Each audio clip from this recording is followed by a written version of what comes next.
orang berjuang di pondok ini, maka satu di antaranya adalah saya. Jika ada 100 orang berjuang di pondok ini, maka satu di antaranya adalah saya. Jika ada 10 orang berjuang di pondok ini, maka salah satunya adalah saya.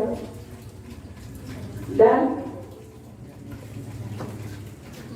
jika hanya ada 1 orang yang berjuang di pondok ini, maka insya Allah itu adalah saya. Bismillahirrahmanirrahim. Alhamdulillahil qawiyyu sultanu al-wazih burhanu al-maksud bil-wujud karamihi ya ihsanu. Allahumma salli wa sallim ala sayyidina Muhammad habibuhu wa syafi'uhu wa khaliluhu wa ala alihi wa ashabihi ajma'in radiyallahu anhum wa radu anhum. Para hadirin wal hadirat yang dimuliakan Allah Subhanahu wa ta'ala, khususnya yang saya hormati Muftirah Pondok Pesantren Nurul Akmal Al-Hashimi, mudah-mudahan Allah memanjangkan umur beliau dalam keadaan kesehatan walafiat dan diberikan kekuatan oleh Allah Subhanahu wa ta'ala, diberikan kekuatan jasad, diberikan kekuatan hati, diberikan pundak yang kuat, diberikan langkah yang kuat untuk meneruskan perjuangan para ulama untuk membawa masyarakat desa Suradadi ini mendapatkan ridhonya Allah dan ridhonya Nabi Muhammad SAW. Kita doakan beliau mempunyai selalu sehat walafiat, diberikan ketenangan hatinya, diberikan ketenangan pikirannya, dan santri-santrinya, putra-putrinya dijadikan santri-santri yang bermanfaat, putra-putri yang saleh dan salihah, dan semoga Allah selalu memberikan bantuan kepada beliau. Nasrun minallahi wa fathun qarib wa basyiril mu'minin. Amin ya rabbal alamin. Yang saya hormati pula para tuan guru, para ulama, para masyayikh, para habaib, khususnya Afinabullah Abu Azmi bin Hasan Al-Wakaf, dan seluruh yang mengikut atau Rasulullah menjadikan saya, Haji Zaliman dan semua tim dakwah, Masya Allah, tidak terbentuk tim dakwah untuk menjembatani para ulama, memberikan manfaat kepada daerah-daerah di Lombok ini tanpa mengurangi hormat kepada para ulama yang ada di Lombok. Lombok ini banyak daripada para ulama-ulama, orang-orang alim, tapi alhamdulillah dengan adanya tim daripada Haji Saliman dan kawan-kawan, insya Allah itu memberikan warna yang baru untuk Pulau Lombok dan sekitarnya bisa saling ibadah wal istifadah, saling memberi manfaat dan mengambil manfaat, baik kami yang dari luar Lombok ataupun yang dari dalam Lombok. Insya Allah sesuai dengan cita-cita para ulama kita, para waliullah sampai ilang Kanjeng Nabi Muhammad Sallallahu Alaihi Wasallam. Amin ya rabbal alamin. Ini bahasa Indonesia paham semua ya. Alhamdulillah. saya ini walaupun kelahiran Jawa, tapi saya ini separuh darahnya Lombok. Tapi bahasa Lombok saya kurang bisa. Kenapa separuh darah saya Lombok? Tadi Masya Allah ibunya ini malah bisa bahasa Jawa. Saya kaget, akhirnya tadi ketemu tetangga orang Jawa, ternyata beliau pernah di Jogja. Ya,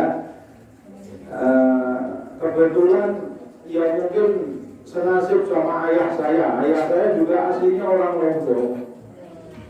Kenapa saya bilang saya darahnya separuh Lombok?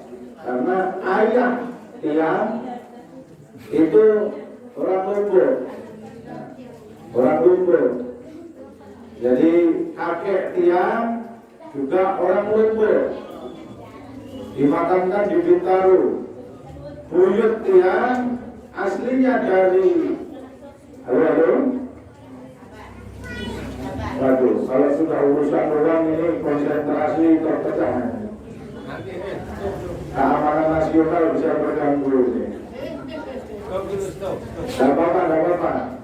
Gak disetop, gak apa-apa sama jalan, tapi yang tenang. Insya Allah nanti yang uangnya gak mungkin habis. Mungkin malah tambah uangnya insya Allah. Jadi ayah saya orang Lombok, kelahiran Ampenan. Kakek saya kelahiran Ampenan. Buyut saya kelahiran Hadramut, Yaman, tapi sede di Ampenan. Meninggal di Ampenan. Tahu Hadramut sampai? Sede tahu Hadramut? Hadramut itu di negeri Yaman sana. Ada kota namanya Tarim sama Sibur. Saya dari Sibur. Tahu kota Sibur? Gak tahu ya? Insya Allah bisa ziarah ke sana nanti. Sibur itu kalau dari Kupang terus ke arah timur sampai tidak ketemu jalannya nanti sampai ke Sibur. Kalau naik Ciduku 400 tahun baru sampai Sibur. Balik di Yaman sana. Baru ada Nabi Muhammad. Jadi makanya saya separuh Jawa, separuh Lombok, karena saya lahir di Jawa. Tapi dulu tiap tahun saya ke Lombok karena Lebaran silaturahmi ke tempat kakek saya semasa beliau nanti itu. Ya mudah-mudahan saya ampule yang banyak, kalau bahasanya mungkin belum bisa halus, belum bisa bahasa Lombok, masih campur-campur sama bahasa Indonesia. Tapi insya Allah ini semua bakal memberikan manfaat yang panjang sampai besok kelak. Amin ya rabbal alamin. Hadirin wa hadirat yang dimuliakan oleh Allah Subhanahu wa taala. Saya teringat satu makalah Arab. Makalah itu apa? Makalah itu berbahasa. Berbahasa itu bahasa Indonesia lah. Berbahasa, pantun, berbahasa. Kalau bahasa Arab namanya makalah. Apa? Kam min uswatin khairun min lahiyatin. Kata orang Arab atau kata para ulama terdahulu, berapa banyak rambut yang terurai lebih baik daripada jenggot yang terurai. Kamin uswatin khairun min lahiyatin. Berapa banyak rambut yang terurai, katanya para ulama dulu, lebih baik daripada jenggot yang terurai. Maksudnya apa?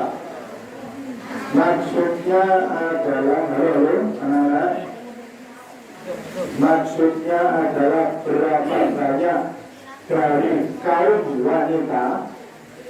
Kaum wanita itu kan rambutnya terurai, yang terkadang lebih baik dan lebih kuat daripada kaum pria yang jenggotnya terurai. Kamin uswatin khairun min lahiyatin. Berapa banyak wanita-wanita itu yang memiliki kekuatan yang lebih daripada laki-laki. Dan di dalam dunia Islam sendiri kita kenal banyak wanita-wanita yang banyak mendukung perjuangan para nabi, para ulama, dan tentunya agamanya Allah Subhanahu. Maka ada ungkapan seorang lelaki yang sukses itu pasti di belakangnya ada seorang wanita yang hebat atau wanita yang soleh. Tapi jangan diteruskan, semakin banyak wanitanya semakin sukses. Ya jangan seperti itu ya. Jadi ikhwan yang dimuliakan oleh Allah Subhanahu wa taala, memang saya sering menyampaikan di dalam Islam sendiri seorang wanita itu dijunjung tinggi oleh Allah Subhanahu wa taala. Sehingga di Al-Qur'an, halo. Insya Allah yang dengar ceramah saya tidak ramai sendiri, tidak dia meraus sendiri, tidak dia bergejolak sendiri, tidak dia meraus sendiri. Saya doakan hutangnya lunas insya Allah. Oh ada aminnya keras ini, mungkin sini potongannya cuma hutang. Sallallahu alaihi Nabi Muhammad. Ya. Dalam dunia Islam sendiri, di dalam Al-Quran ada surat namanya surat apa? An-Nisa, yang artinya perempuan. Tidak ada surat Ar-Rijal di dalam Al-Quran. Adanya surat An-Nisa. Bukti bahwa Allah menunjukkan, mengapresiasi dari wanita-wanita yang dahulu di zaman jahiliyah memang kurang dianggap wanita-wanita itu. Sehingga ditinggikan oleh Allah Subhanahu. Karena memang Islam itu menghormati wanita. Sallallahu alaihi Nabi Muhammad. Lalu ada lagi di dalam Al-Quran seorang wanita sholihah yang punya anak namanya Nabi Isa. Siapa beliau? Apa? Siti Maria. Jangan cuma Maryam kok, tapi lagi Siti. Siti itu artinya apa Siti? Sayyidati. Itu orang mulia. Orang mulia itu harus disebut namanya dengan penuh penghormatan. Sampai penyanyi dangdut aja nyebutnya Siti Badriah kok. Masa Siti Maryam disebutnya cuma Maryam? Padahal Maryam itu dimuliakan oleh Allah Subhanahu wa taala. Siti Maryam itu dimuliakan oleh Allah. Siti Maryam ini ketika ayahnya di dalam surat, di dalam Al-Quran itu ada surat Ali Imran, itu keluarga Imran. Kurang lebihnya di dalam Al-Quran, di dalam cerita itu diceritakan bahwa ayah daripada Siti Maryam itu sebenarnya ketika mengandung itu ngangen-ngangen atau kepingin atau dia angankan anaknya itu seorang pria. Kepengen punya anak itu seorang laki-laki.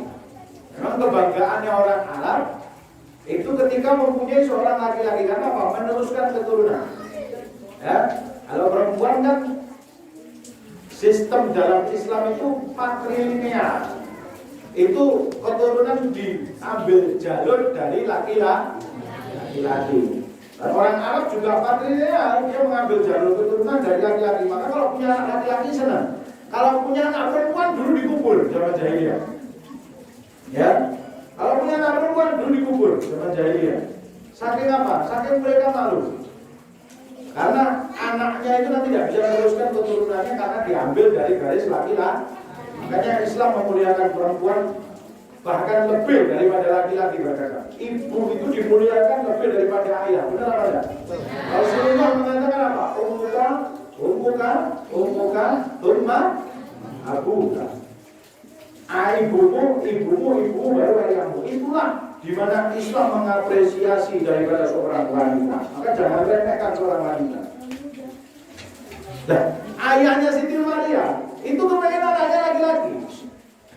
Ketika lahir, karena apa? Dia kepengen nanti ketika dia punya anak, anaknya itu akan dia wakafkan, istilahnya akan dia wakafkan di jalan Allah untuk khidmat kepada Baitul Maqdis. Tapi subhanallah, Allah menghendaki lahirlah seorang putri yang bernama Siti Maria. Sampai di dalam Al-Quran itu diceritakan mereka itu sampai kayak kecewa itu sih ya. Gelo itu kolak angin.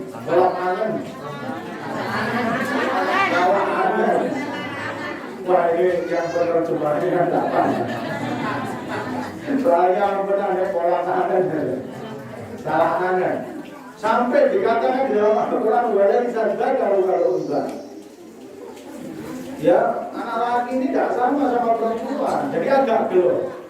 Maka ketika itu dijawab oleh Allah Subhanahu wa Ta'ala, kekecewaan daripada ayah ibu Maryam ini dengan dimuliakannya Siti Maryam disebut namanya 40 kali di dalam Al-Quran.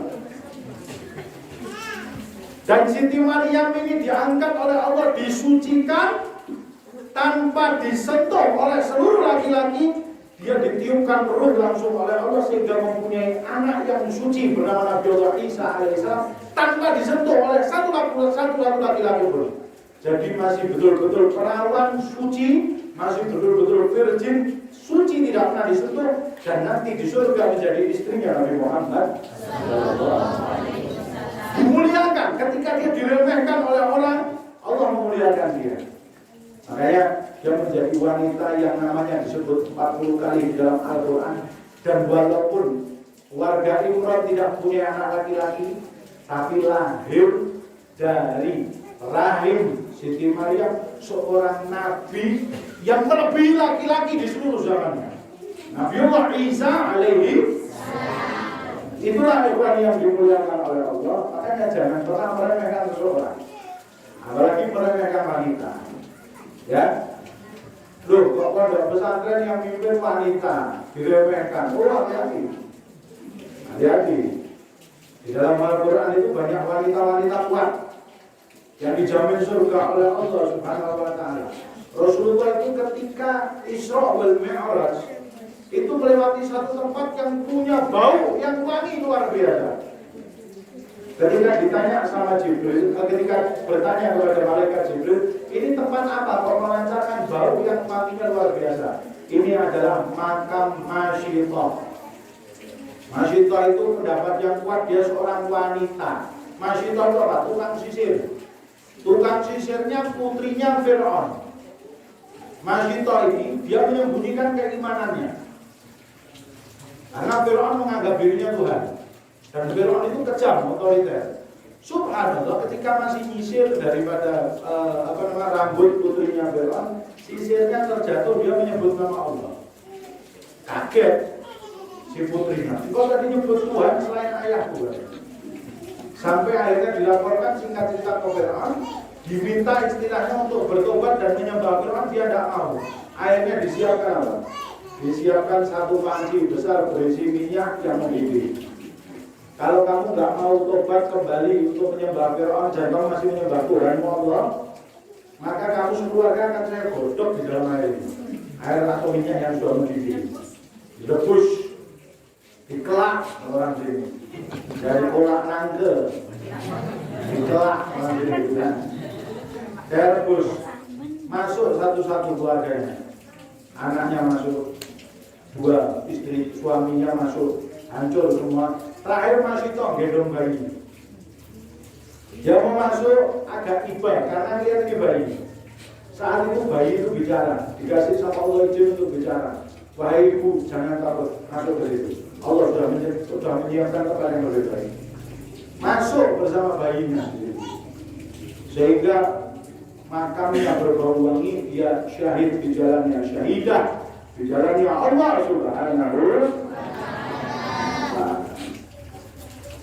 Gaya yang dimuliakan oleh Allah Subhanahu wa Ta'ala, banyak wanita-wanita di dalam Islam ini yang kuat, dan memang secara secara kenyataan aja di dunia ini. Saya mau tanya mengenai laki-laki sama bapak-bapak, saya tanya, laki sama perempuan kuat mana? Jangan jujur, kuat mana? Dalam kenyataan kuat perempuan. Walaupun laki itu qawwamun 'ala nisa, ya, qawwamun 'ala nisa, laki itu pelindung bagi para wanita, tapi dalam kehidupan kuat wanita. Kok bisa saya bilang kuat wanita? Kenapa Pak laki itu harus melindungi wanita? Maaf, karena wanita nggak banyak berpikir. Wanita itu banyaknya pakai perasaan. Wanita itu banyaknya pakai perasaan. Makanya kalau wanita jadi pemimpin sebenarnya agak repot. Karena apa-apa pakai perasaan. Ya, apa-apa pakai perasaan. Punya ini anak laki-laki apa nih? Punya, insya Allah nanti jadi calon pengganti pemimpin. Ya, amin ya Rabbal. Karena wanita pakai perasaan. Kalau wanita pakai perasaan, dia nggak banyak mikir. Itu memang sudah kodrat. Wanita akalnya 1, nafsunya 9. Laki itu akalnya 9, nafsunya 1. Ya. Makanya perempuan itu pintar main perasaan, laki-laki itu pintar ngakali. Benar apa enggak? Kalau saya yang megang ini juga sama. Tapi kaum laki-laki lebih pintar ngakali. Kalau perempuan main perasaan, makanya perempuan itu bisa ngomong anak kecil karena dia main perasaan. Memang kadang perempuan itu kan kayak anak kecil. Loh, perempuan itu kayak anak kecil. Makanya bapak-bapak, kalau istri-istri Anda itu tingkahnya kayak anak kecil, ya sampai jangan ngomong. Karena dia akan ngomong anak kecil. Jadi dia juga kadang seperti anak kecil, gitu loh. Tapi perempuan itu lebih kuat dari laki-laki. Betul lebih kuat. Perempuan itu ya, halo. Masih hidup semuanya. Masih berdoa Nabi Muhammad. Perempuan itu ya lebih kuat. Halo. Perempuan itu di dunia tugasnya lebih berat. Tapi di akhirat dia akan ringan. Laki-laki di dunia kayaknya ringan, tapi nanti di akhirat tanggung jawabnya berat. Jadi Islam itu sebenarnya balance. Sebenarnya Islam itu seimbang. Cuma kadang kita merasa nggak bersyukur aja sama Allah. Perempuan itu kelihatannya di dunia berat, tapi nanti di akhirat itu gampang. Perempuan itu masuk surga gampang. Perempuan itu masuk surga bil adil itu. Itu syaratnya apa? Jalani yang wajib, bakti sama suami. Dan dituntut untuk melaksanakan selain yang wajib.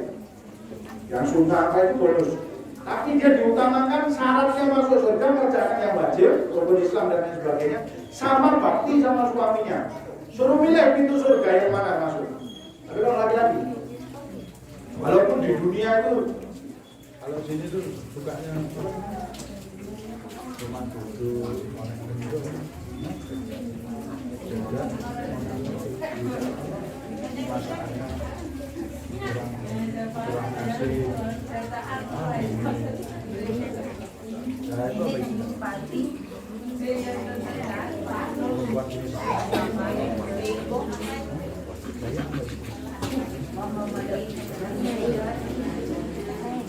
jadi laki-laki itu apa ya? Kalau Jawa itu mau maidu, senangnya maidu. Cara Jawa, kalau saya ini apa ya?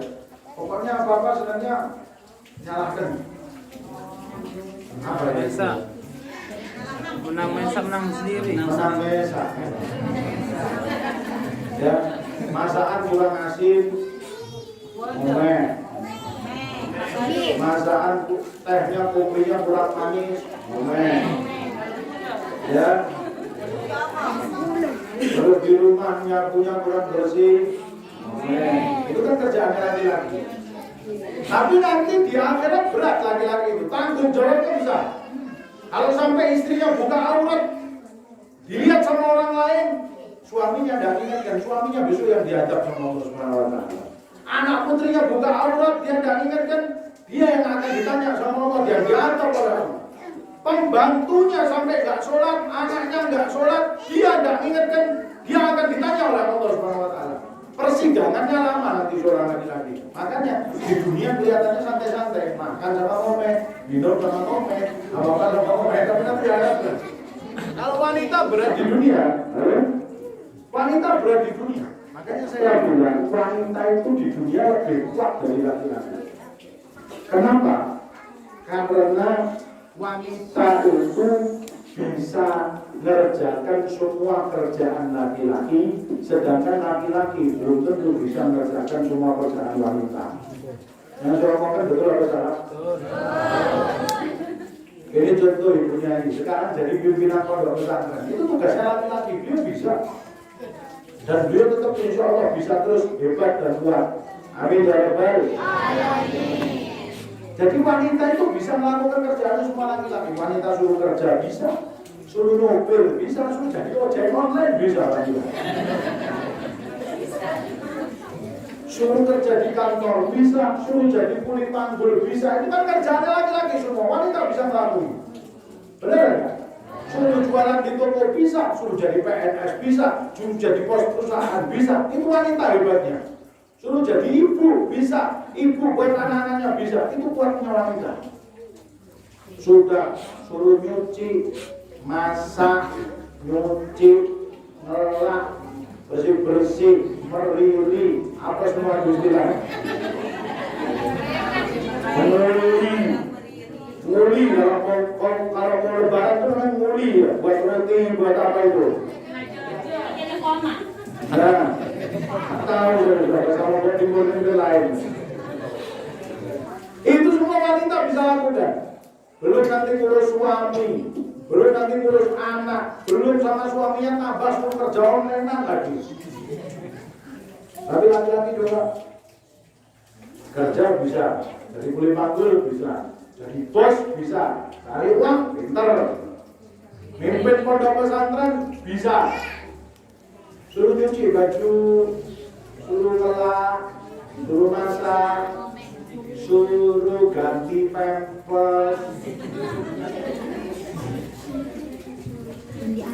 suruh gendong bayi, suruh mandiin bayi, suruh nyeborin bayi, bisa laki-laki. Baru buka pampers 2 hari gak nafsu makan. Sama sama yang pegang mic ini. Saya kalau urusan perpampersan bagi seluruh rakyat Indonesia, gak mungkin saya mundur. Bisa puasa saya. Melihat yang kuning-kuning itu bisa. Itu katanya kuat laki-laki. Suruh gendong bayi. Perempuan itu kalau anaknya rewel, bayinya rewel, gendong semalaman itu bisa kuat. Laki-laki yang katanya berotot, katanya kuat, suruh ngumbak. Orang yang pernah bilang ngumbak, ini apa bilangnya? Ngumbak sama. Ngumbak 2 jam aja sudah pegel rumah tangga. Sudah, bu, ganti ya, tangan saya pegel. Itu laki-laki. Ya apa ya? Makanya jangan pernah kenakan perbuatan wanita. Tapi Islam itu seimbang. Wanita nggak mungkin bisa masuk surga kalau nggak ada ridho dari Tuhan. Tak mungkin bisa masuk surga. Ya, kan? Ikhwani yang digunakan oleh Allah, muslimin dan muslimat as'adat beberapa. Di dalam Islam itu banyak wanita-wanita seperti itu. Waliullah itu enggak cuma laki-laki. Walaupun Nabi itu laki-laki semua, enggak ada yang wanita. Tetapi pendukung mereka kebanyakan wanita-wanita salihah. Rasulullah SAW sendiri, beliau adalah pemimpin para nabi. Beliau adalah nabi yang terbaik. Beliau adalah manusia yang sempurna. Di awal-awal beliau diutus oleh Allah Subhanahu wa Ta'ala. Siapa yang pertama kali beriman dan banyak mendukung Rasulullah SAW? Siti Khadijah. Siti Khadijah itu seorang wanita yang kuat. Siti Fatimah itu seorang wanita yang kuat, yang membela Rasulullah SAW. bukan cuma membela suami, tapi membela agama dan syariatnya Allah Subhanahu wa taala. Sehingga Siti Khadijah ini dapat kemuliaan, dia dijamin surga oleh Allah Subhanahu wa taala. Dan Allah pernah berkirim salam langsung kepada Sayyidah Khadijah. Allah itu pernah berkirim salam langsung kepada Sayyidah Khadijah melalui malaikat Jibril dan dijanjikan rumah di surga yang terbuat dari mutiara yang nyaman, di dalamnya tidak ada kebisingan. Dijamin itu masih hidup Sayyidah Khadijah, sudah dijamin masuk surga. Karena apa? Perjuangannya untuk Allah, perjuangannya untuk Nabi Muhammad luar biasa. Sampai diceritakan kalau tidak salah di dalam kitab Khadijah binti Khuwailid, anaknya Syekh Muhammad Abdul Yamani, itu Sayyidah Khadijah itu pernah mengatakan kepada suaminya, wahai Rasulullah, wahai Nabi Muhammad, kalau nanti saya meninggal, lalu engkau mendapatkan perintah dari Allah untuk dakwah keluar dari daerah ini, sehingga membutuhkan kapal atau sampan untuk keluar, dan saat itu engkau tidak punya apa-apa, gali kuburku, ambil tulang-tulangku, jual dan jadikan sampan, atau jadikan tulang-tulangku ini sampan untuk kamu pergi dakwah di jalannya Allah Subhanahu wa taala. Sampai segitunya untuk Allah dan untuk Nabi Muhammad sallallahu alaihi wasallam. Sayyidah Khadijah ini dulu seorang janda yang cantik, yang luar biasa. Seluruh lelaki Mekah itu mendambakan untuk menjadi istrinya Sayyidah Khadijah. Semua ngelamar ditolak. Sudah cantik, kembangnya kota Mekah, kaya, seorang saudagar besar. Ketika nikah sama Rasulullah SAW, jadi orang yang paling miskin. Karena apa? Seluruh hartanya untuk perjuangannya Nabi Muhammad. Maka layak mendapatkan surganya Allah Subhanahu wa taala. Ayo sekarang saya tanya, kalau Khadijah di Lombok Timur bagaimana? Halo? Khadijah di Desa Suradadi gimana? Ya, kalau gulanya habis, momen. Berasnya habis, momen. Itu diselorokan, uangnya habis, momen. Skincare-nya habis, murah. Bayar Nabi Muhammad. Gak nonton Ikatan Cinta, murah. Bayar Nabi Muhammad. Makanya perjuangan seorang Sayyidah Khadijah ini betul-betul. Makanya Rasulullah ketika Sayyidah Khadijah meninggal ini bisa dikatakan tahun itu menjadi tahun kesedihan, amul huzun. Karena betul-betul Sayyidah Khadijah ini yang membantu cinta pertamanya Rasulullah. Rasulullah mencintai beliau dan beliau mencintai Rasulullah, dan yang mendukung beliau dari awal, yang beriman kepada beliau dari awal. Ketika Rasulullah diusir oleh umatnya, ketika Rasulullah dimusuhi oleh umatnya, Sayyidah Khadijah yang mendukung semua prasarana Rasulullah SAW, sehingga beliau menjadi seorang wanita yang sangat paling afdal di dunia wal akhirah.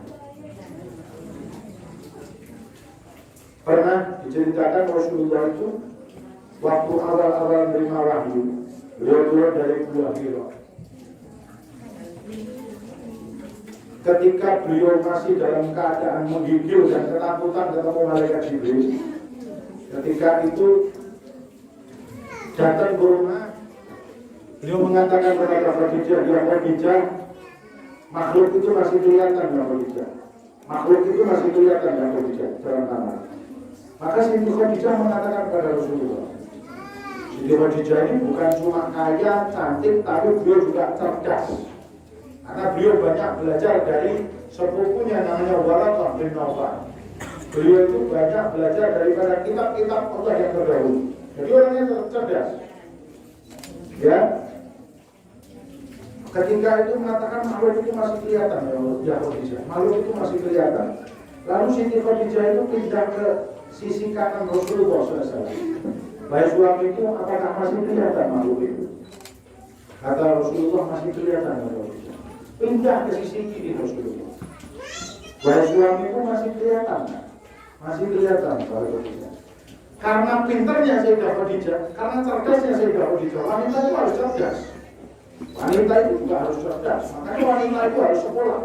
Wanita itu harus pendidikan, wanita itu harus pondok. Wanita itu harus penting, karena dia akan mendukung rumah tangganya untuk jadi cerdas. Jangan wanita mau jadi bodoh terus, jangan, bukan zamannya sekarang. Kayak tadi program-programnya ibunya itu luar biasa bagus. Untuk ibu-ibu bisa study banding, ya bisa tahu, bisa gini, bisa itu untuk mendukung suaminya. Yang penting kalau sudah pintar, jangan minteri suaminya. Ya, tetap bakti sama suaminya. Saya punya istri itu mondok 6 tahun. Kalau urusan kitab lebih pintar dia daripada saya. Tapi selama saya kawin 9 tahun, sama sekali dia tidak pernah minteri saya. Saya itu tidak pernah mondok. Saya itu mondoknya cuma origin. Saya dulu kuliah. Saya gini-gini terus kuliah. Sekolah negeri kuliah sampai selesai. Cuma memang saya ikut sama satu guru saya, Habib Alwi bin Ali Al-Habsyi itu dari SMP. Cuma saya nggak mondok nginep. Jadi ya kitab itu cuma hadil barokah. Cuma berkah-berkah aja, jarang saya hafal kitab. Seperti tuan guru di sini, Masya Allah bisa sekolah. Iya, bisa berusia hebat, bisa mondok. Nyai-nyai di sini juga santri-santri ini, Masya Allah. Anda punya pondok pesantren ini luar biasa. Bisa belajar mutana obat, bisa belajar nahwu, bisa belajar fikih, bisa belajar kitab-kitab. Manfaatkan sebaik mungkin. Saya dulu nggak bisa seperti itu, kalau faktor. Ya berkahnya guru saya bisa seperti ini, berkahnya Habib Alwi saya dulu kuliah SMA, belajar Quran. Jadi istri saya itu yang mondok malah. Itu 9 tahun, 10 tahun kawin sama saya tidak pernah kok terus pintar sama suaminya, nggak pernah sama sekali. Ya, jadi wanita itu harus pintar. Pokoknya sekarang slogannya wanita harus pintar, tapi nggak boleh pintarin suaminya. Slogannya desa Suradadi, ditulis yang besar, wanita harus pintar, harus cerdas, tapi nggak boleh pintarin suami. Maka program-program pondok pesantren ini ayo disukseskan, ayo diikuti, ya, ayo didukung dengan baik. Maka setelah Rasulullah pindah Sayyidah Khadijah pindah kanan, pindah kiri, Sayyidah Khadijah tahu karena dia cerdas. Dibuka kerudungnya sampai rambutnya terurai. Tanya lalu sama Rasulullah, ya Rasulullah, makhluk itu masih ada? Kata Rasulullah, sekarang sudah tidak ada ya Khadijah. Kata Sayyidah Khadijah, berarti yang datang sama kamu itu adalah malaikat An-Namus. Namus itu malaikat Jibril. Yang datang sama kamu itu malaikat. Karena malaikat ketika dibukakan aurat, dia akan menyingkir. Beda sama jin. Jin itu ketika dibukakan aurat, dia tidak nyingkir. Dia tetap di situ. Jin, setan, selak, Lea, apalagi setan di sini, Gelambong, pocong. Itu kalau dibukakan aurat dia malah senang. Tapi kalau malaikat ada orang buka aurat dia nyingkir. Makanya dulu sampai ada para wali itu yang kalau mandi di kamar mandi nggak buka baju. Ya ada itu masih ada. Jadi tetap dia pakai baju khusus mandi. Awas sama sarung. Dia mandi. Karena apa? Satu malu tetap malu kepada Allah untuk buka aurat. Kedua itu karena malaikat itu tidak mau dekat sama orang yang buka aurat. Itu Sayyidah Khadijah sudah tahu karena pintar ya Sayyidah Khadijah. Makanya sampean kalau pengen didekati malaikat terus ya jangan sering-sering buka aurat. Ya, karena kalau buka aurat ya kita tidak lain. Kalau sampean buka aurat kok malah banyak yang senang, itu berarti yang senang jin-jin semua. Bukan semua. Nanti yang makhluk halus, ya jin yang dari makhluk halus, ya jin yang dari makhluk kasar. Jin makhluk halus itu yang tadi selak, kuyang, pocong, kuntilanak, berdungu, susana. Itu kalau makhluk halus. Kalau makhluk kasar itu ya jin kepala hitam itu. Setan kepala hitam itu manusia. Yang suka ngabis-ngabisin dapur itu makanan, aduk, ngabis-ngabisin hasil itu jin kepala hitam. Ya. Jadi kepintarannya Sayyidah Khadijah itu luar biasa. Kan Mari yang dimuliakan Allah Subhanahu wa Ta'ala, Islam ini selalu diwarnai dengan orang bertakwa. Jadi jangan Nabi Muhammad. Mereka tidak tahu masalah Allah. Saya doakan tahun depan bisa beri sistem yang lebih besar. Saudara Nabi Muhammad. Benar tak ini? Jelas tak? Makanya saya ngomong aja diukur. Dalam Masya Allah. Jadi jangan pernah berpikir kalau Anda wanita terus Anda nggak bisa jadi orang hebat. Jangan berpikir kalau Anda itu wanita terus Anda harus terbelakang terus. Jangan berpikir kalau Anda wanita Anda nggak bisa jadi walinya Allah Subhanahu wa Ta'ala. Banyak wali-walinya Allah itu dari wanita. Rabi'ah al-Adawiyah, wanita. Sayyidah Khadijah, Sayyidah Maryam, Sayyidah Asiyah, wanita. Wali-walinya Allah itu. Semua kekasih Allah. Sayyidah Masyidah, wanita. Bahkan katanya wanita itu kalau jadi wali, magotnya bisa melebihi yang laki-laki. Itu pernah terjadi di zaman Syekh Abdul Qadir Jailani. Ya, Syekh Abdul Qadir Jailani itu pernah lihat seorang wanita itu tawaf di Mekah. Tawafnya nggak pakai kaki, ngambang. Ngambang itu sini apa? Ngambang ya? Ngayang. Ngelak. Jadi kakinya nggak nyentuh tanah, tapi dia tawaf. Kalau sekarang ada wanita nggak nyentuh tanah, bisa lari semua dari desa. Ya, nggak nyentuh tanah. Lihat siapa belum berjalan. Ini orang tawaf tapi kakinya nggak menyentuh tanah, terbang. Maka didatangi sama siapa belum berjalan. Ditanya, kamu ini makhluk apa? Loh, saya ini wanita benar. Ada yang bilang namanya Hawa Nur, ada yang bilang namanya Sayyidah Nur, tapi namanya waktu di mana itu tidak jelas ya. Ditanya, engkau ini makhluk apa? Saya manusia. Loh, engkau kok punya karamah seperti ini? Saya manusia, saya bukan jin. Loh, nama Anda siapa? Ditanya namanya sama siapa dulu. Kalau tidak salah dia nyebut namanya Nur atau siapa? Beliau ngomong, kalau engkau memang manusia, kok saya melihat di Lauhul Mahfuz itu tidak ada namanya sampean. Lihat di Lauhul Mahfuz, Syekh Abdul Qadir Jailani itu bisa matanya fa'inna aini di Lauhul Mahfuz muqimun. Mataku di Lauhul Mahfuz itu bisa lihat. Lauhul Mahfuz itu catatannya Allah yang di langit sana. Itu bisa lihat beliau Syekh Abdul Qadir Jailani. Namamu kok tidak ada di daftar wali yang di sana. Katanya wanita tadi, kamu melihatnya kurang tinggi. Nama saya ada di atasnya Lauhul Mahfuz, namanya Allah kita. Jadi ada wali yang melebihi walinya laki-laki. Dulu di zaman Syekh Abu Bakar bin Salim, Syekh Abu Bakar bin Salim itu wali besar. Di zamannya beliau Sultanul Auliya yang memegang keram atau yang memegang makom walia. Bahkan beliau itu mengatakan beliau itu bisa memandang dari ujung masyrik sampai ujung maghrib sana. Timur sama barat tidak lepas dari matanya. Sampai pernah ada khodamnya, ada orang kehilangan sapi. Sama khodamnya sudah tanya Syekh Abu Bakar bin Salim aja. Datang khodamnya ke Syekh Abu Bakar bin Salim, tolong sapi saya hilang. Kata Syekh Abu Bakar bin Salim, sapi hilang tanya saya. Loh, katanya khodam kamu ini wali. Ya sudah, katanya tolong cari itu sapimu ada di sana langsung sama Syekh Abu Bakar bin Salim. Betul. Lalu khodamnya di mana? Kamu jangan bilang-bilang kalau saya seperti itu. Loh, katanya wali itu matanya bisa tahu di mana-mana. Ya memang katanya, tapi ya jangan dipromosikan. Itu yang begitu. Tapi kalau sudah datang tahu, ditanya sapinya mana, ya seorang wali itu bisa, dia tidak ada hijab sama Allah Subhanahu wa Ta'ala. Walinya Allah Subhanahu. Pernah di zaman beliau ada seorang syarifah yang misterius, perempuan. Jadi Syekh Abu Bakar bin Salim ini bisa tahu semua tingkatan wali.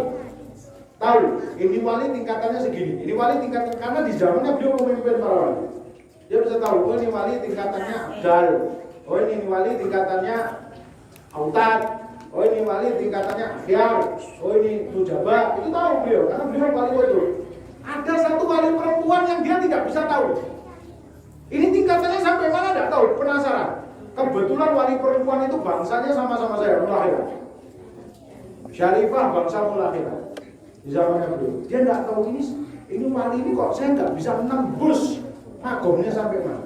Wanita. Jadi dikatakan kenapa kok sampai wali ini nggak bisa ketembus magomnya sama Syekh Abu Bakar bin Salim yang dia Sultanul Auliya. Karena wanita ini dia punya magom al-jawad. Beliau adalah seorang yang sangat dermawan yang luar biasa, sehingga magomnya ditinggikan oleh Allah sampai para wali yang kotor pun tidak bisa melihat magomnya dia. Sampai akhirnya katanya riwayatin dinikah sama Syekh Abu Bakar bin Salim. Jadi istrinya, ketika jadi istrinya baru tahu kemakrian. Karena ketika sudah jadi istrinya di bawahnya Syekh Abu Bakar bin Salim, baru tahu ketika waliannya sampai serikatnya dia adalah seorang al-jawad, seorang yang dermawan. Jadi wanita itu bisa jadi wali besar. Dulu ada terakhir, ini sudah jam berapa? Oh, Masya Allah, ini masuk berapa? Ini jamnya betul apa? Mau pakai jam Lombok apa jam Jawa? Kalau jam Jawa baru pas berapa? Terakhir, ini buat semangat para wanita, khususnya buat ibu kiai, biar tetap semangat, teruskan perjuangannya para ulama. Jadi dulu ada seorang waliyah di Hadramut Samarang terkenal. Halo? Ada seorang wanita, seorang wali wanita yang terkenal di Hadramut sampai sekarang makamnya diziarahi. Namanya Syekhah Sultanah Az-Zabidi. Kenapa beliau terkenal? Karena beliau itu dikenal di masanya bisa berjumpa langsung dengan Nabi Muhammad SAW secara yaqadatan, secara langsung dan terjaga, bukan cuma mimpi. Ketika beliau memanggil nama ya Rasulullah, aku rindu padamu, langsung Rasulullah hadir di kamarnya. Ada apa wahai kekasihku Syekh Rasulullah? Bahkan di zaman yang orang kalau tanya hadis, langsung sama Syekh Rasulullah. Ini hadis dhaif, apa ini hadis sahih, apa ini hadis hasan. Masuk ke kamar beliau, ya Rasulullah, hadir ya Rasulullah. Datang Rasulullah. Punya magom yang seperti itu. Tingginya bisa bertemu Rasulullah secara langsung. Bukan cuma mimpi. Kita mimpi sudah berapa kali mimpi Rasulullah? Sudah pernah mimpi Rasulullah? Belum. Sholawatnya sama ngumpetnya banyak ngumpetnya ya belum. Ya. Kita tidak pernah jarang mimpi Rasulullah. Mungkin ada yang belum pernah mimpi Rasulullah. Padahal orang yang mimpi Rasulullah fawaradin anna, insya Allah meninggalnya Rasulullah.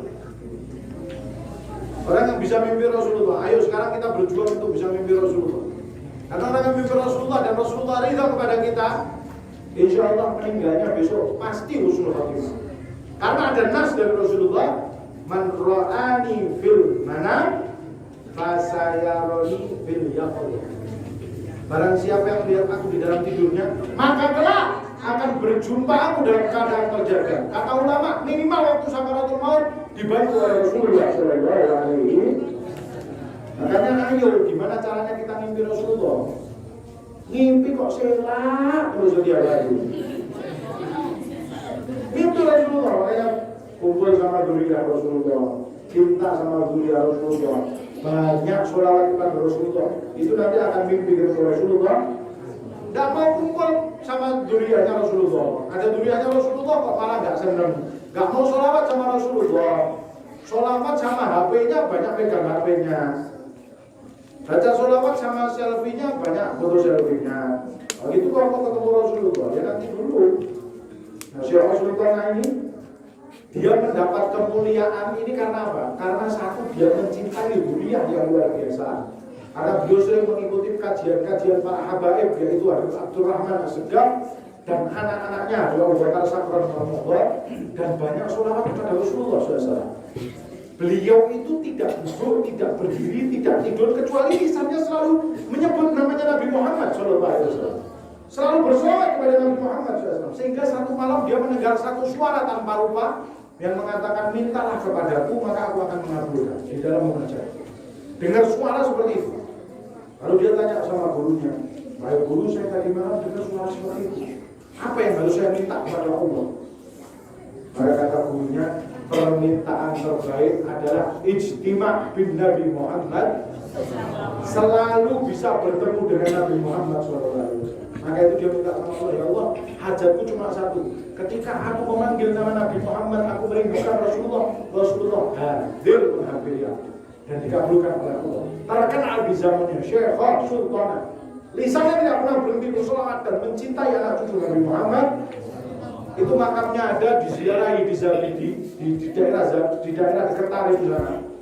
Itu dulu di situ ada kopi. Biji kopi itu punyanya Syekh Sultan. Itu kalau kopinya itu dimakan, Syekh Sultan menjamin, para ulama menjamin yang makan biji kopinya itu akan dijauhkan tubuhnya dari api neraka jahanam atau dari api yang ada di dunia ini. Karena kemuliaannya waliullah yang dekat sama Rasulullah Shallallahu Alaihi dan dia seorang wanita. Jangan remehkan seorang wanita. Kam min jusatin khairun min lihyatin. Berapa banyak rambut yang terurai lebih baik atau lebih hebat daripada jenggot yang mudah-mudahan apa yang saya sampaikan bermanfaat. Sampai menambah semangat kita, sampai menambah istiqomah kita. Yang kita doakan pada pesantren ini untuk makmur dengan ilmu, makmur dengan akhlak, makmur dengan rezeki bahagian wa bagian. Amin ya rabbal alamin. Dan kita doakan Ibu Nyai dan semua santri-santri beliau sehat walafiat, panjang umur, dan selalu dibimbing Allah, dan selalu dibimbing Rasulullah, mendapatkan ajar dari Nabi Muhammad, mendapatkan perhatian khusus dari Nabi Muhammad SAW. Mudah-mudahan Allah telah menguatkan langkah kaki kita. Semoga Allah menjadikan tempat ini tempat yang manfaat ila yaumil qiyamah. Dan semoga para kiai atau kurang guru Haji Lalu Hasan Hasyim Ashari yang beliau sudah meninggalkan kita, tapi arwah beliau insya Allah selalu bersama kita. Kita doakan beliau insya Allah diterangi kuburannya oleh Allah Subhanahu Wa Taala, diterangi jalannya oleh Allah, berkumpul bersama para ulama, berkumpul bersama para wali ulama, dan berkumpul bersama Nabi Muhammad Shallallahu Alaihi Wasallam. Sehingga ditinggalkan oleh beliau bisa terus melanjutkan perjuangan beliau dalam mendakwahkan syariat Allah dan syariatnya Nabi Muhammad. Dan kita doakan insya Allah tim dakwah yang selalu memfasilitasi para ulama, para habaib tetap istiqomah, tetap ikhlas, tetap semangat. Dari berbagai gangguan, dari berbagai cobaan, dari berbagai cacian makian, tetap kuat, tetap ikhlas, tetap semangat. Terus mengenalkan ulama, mengenalkan dunia Rasul kepada masyarakat Islam, kepada muslimin wal muslimat, kepada pondok-pondok pesantren, sehingga terjalin kuat antara para tuan guru, para kiai dan para habaib. Sehingga kalau dua ini terjalin kuat, Islam akan kuat dan tidak akan mudah dirongrong oleh musuh-musuh Islam. Amin ya rabbal alamin. Dan ingat, dakwah itu memang berat. Ketika dakwah kita diuji sama Allah, berarti dakwah Anda diterima sama Allah. Kalau dakwah Anda lancar-lancar saja, tidak diuji sama Allah, Anda harusnya menangis sama Allah. Berarti dakwah Anda belum diterima sama Allah Subhanahu Wa Taala. Dulu ada Habib Abdullah bin Alwi bin Syihab. Beliau punya murid diutus ke satu daerah. Ketika diutus ke satu daerah, ternyata di daerah situ dia diganggu, dakwah tidak diterima, diganggu, dicaci, dimaki. Sampai dia kesulitan, sampai luar biasa, dia kirim surat sama gurunya. Pertama dia ke satu daerah, ya kan? Yaitu dicaci maki, satu daerah dia disambut baik, diterima, dakwahnya diterima, dia di situ kaya. Dia tulis sama gurunya, alhamdulillah saya di sini sambut baik, semuanya lancar. Dibalas sama gurunya, kamu harusnya bertobat sama Allah Subhanahu Wa Taala. Kamu punya dosa apa? Kok sampai dakwahmu tidak diterima sama Allah? Padahal disambut baik, diterima, kaya, dikasih tanah, dikasih apa, enak pokoknya. Ngirim surat sama gurunya ngabari kalau semuanya lancar, dibalas sama gurunya, kamu tobat sama Allah Subhanahu wa taala. Kamu punya dosa apa sehingga dakwahmu tidak diterima sama Allah? Akhirnya dipindah tempat, di satu tempat itu tidak diterima dakwahnya kesulitan, berat sama masyarakat, dimusuh, gangguannya banyak. Sampai dia pinang, sampai dia pusing. Kirim salam sama tulis surat tadi sama gurunya, ya wahai guruku, sekarang dakwah saya sulit seperti ini. Kata gurunya dibalas, alhamdulillah, bersyukurlah kepada Allah, sujud syukur. Ini sekarang gurunya saya sujud syukur. Ini sama nulis ini saya sujud syukur. Sekarang dakwahmu diterima oleh Allah Subhanahu. Mudah-mudahan tempat ini selalu istiqomah, dilindungi dari semua gangguan, baik gangguan manusia ataupun gangguan makhluk halus. Dilindungi oleh cahaya Allah, dilindungi oleh cahaya Nabi Muhammad SAW. ربنا لا تؤاخذنا إن نسينا أو أخطأنا ربنا ولا تحمل علينا إصرا كما حملته على الذين من قبلنا ربنا ولا تحملنا ما لا طاقة لنا به واعف عنا واغفر لنا وارحمنا أنت مولانا فانصرنا على القوم الكافرين رب فاجعل واستعملنا ولا تخشوا الختام وأتنا ما تسألنا من عطاياك الجسام واطلب الأرواح منا بجدع خير الأنام واطلب المختار عنا من صلاة وسلام يا ربنا اغثنا بكل المصطفى فارحم إلهي ذنوبنا فنحن قوم ضعفاء ربنا لا تزغ قلوبنا بعد إذ هديتنا وهب لنا من لدنك رحمة إنك أنت الوهاب ربنا ظلمنا أنفسنا فإن لم تغفر لنا وترحمنا لنكونن من الخاسرين. Ampuni dosa-dosa kami ya Allah. Kalau bukan karena rahmat-Mu, maka sungguhnya kami adalah orang-orang yang celaka. Irhamna ya Arhamar Rahimin. Rahmatilah kami yang penuh dosa ini ya Allah. Ampuni dosa-dosa kami ya Allah. Ampuni kekurangan kami ya Allah. Jangan Kau jauhkan kami dari Nabi Muhammad karena kekurangan kami ya Rasulullah ya Allah. Jangan Kau haramkan kami memandang wajah Nabi Muhammad karena banyaknya dosa dan kekurangan kami ya Allah. Hadirkan Rasulullah di mimpi-mimpi kami ya Allah. Jadikan Rasulullah dekat dengan kami ya Rasul ya Allah.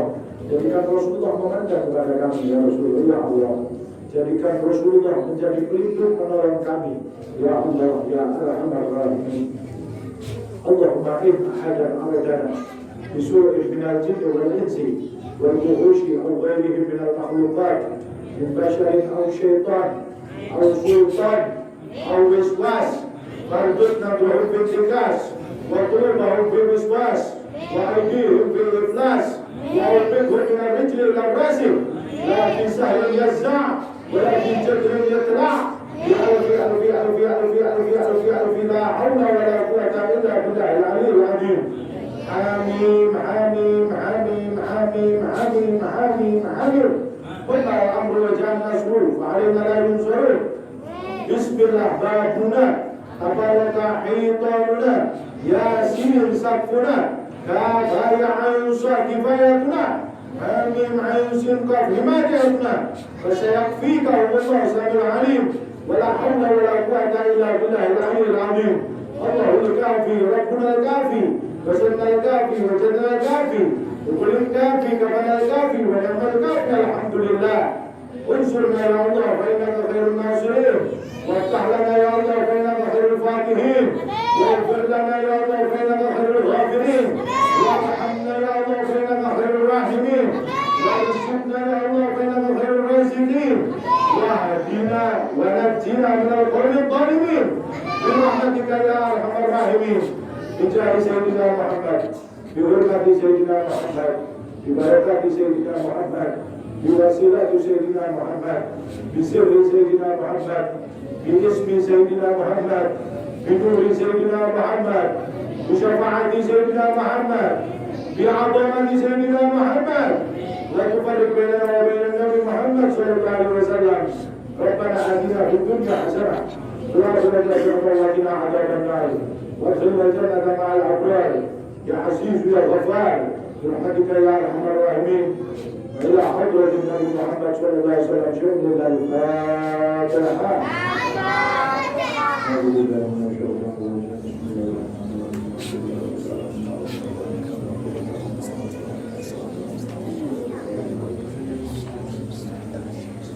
semua salah dan kekurangan saya mohon maaf yang sebesar-besarnya. Mudah-mudahan apa yang saya sampaikan bermanfaat, khususnya bagi diri saya sendiri, keluarga kami, kawan-kawan kami, dan bagi jamaah pelunggu sekalian.